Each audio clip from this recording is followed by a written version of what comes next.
Right, leading our bulletin this hour, Stage 6 power cuts continue today, but Eskom hasn't ruled out the possibility of moving to Stage 8. To make matters worse, Koeberg's Unit 1 is offline for refueling and maintenance. Let's discuss this now further with energy analyst Roger Lilley. Mr. Lilley, good morning and thank you very much for your time. You know, with this current load shedding, it's being said it's due to, of course, multiple breakdowns and the requirement to strictly preserve the remaining generation reserves. What do you make of all of it at this point, though?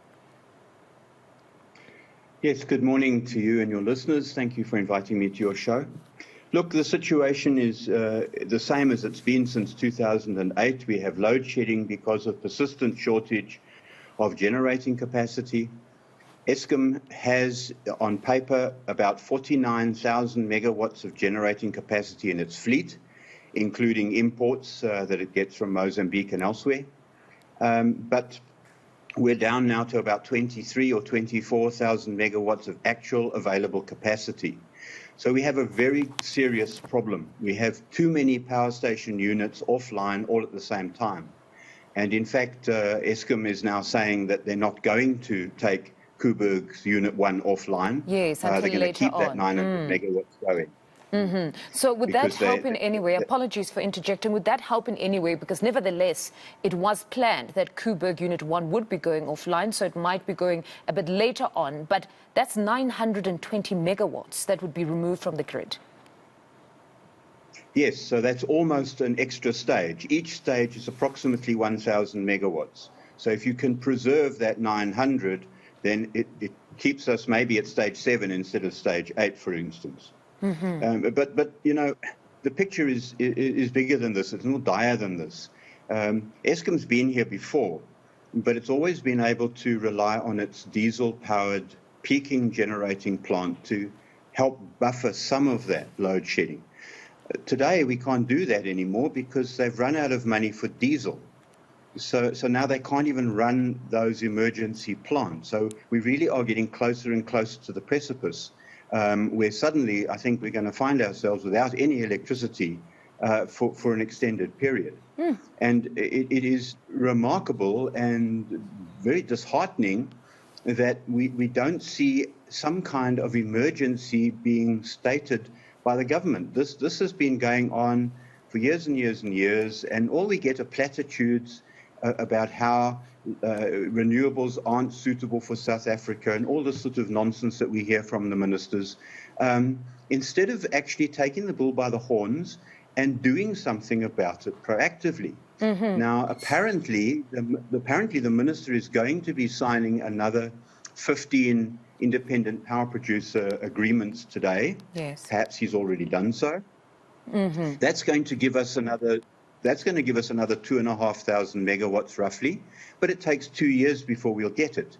This should have been done ages ago, but there was all these delays and all this nonsense that went on that has brought us to this point.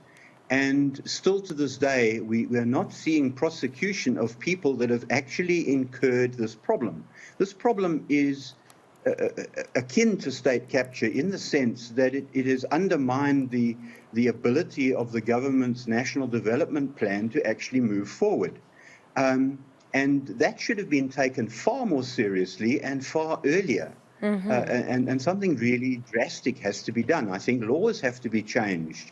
You know, we heard recently that the head of the generation division has resigned.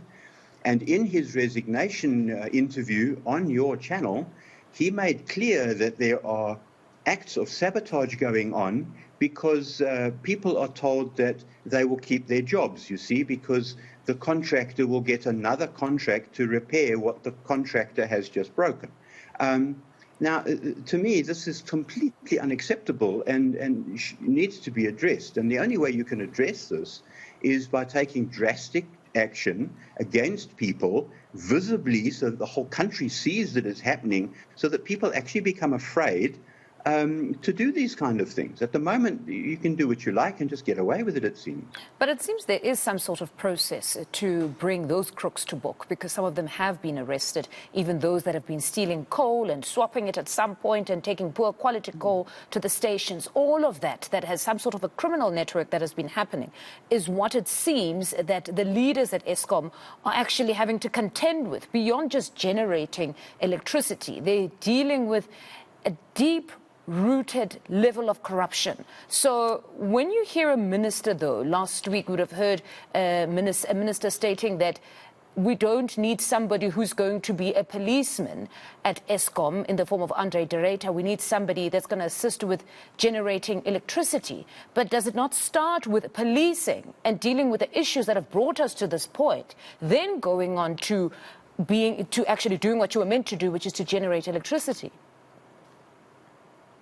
You're 100% correct. In fact, the CEO of an organization is not the one who is going to generate the electricity, is he? He's sitting in an office doing an administration task, managing the business. And part of managing the business is making sure that things are done properly.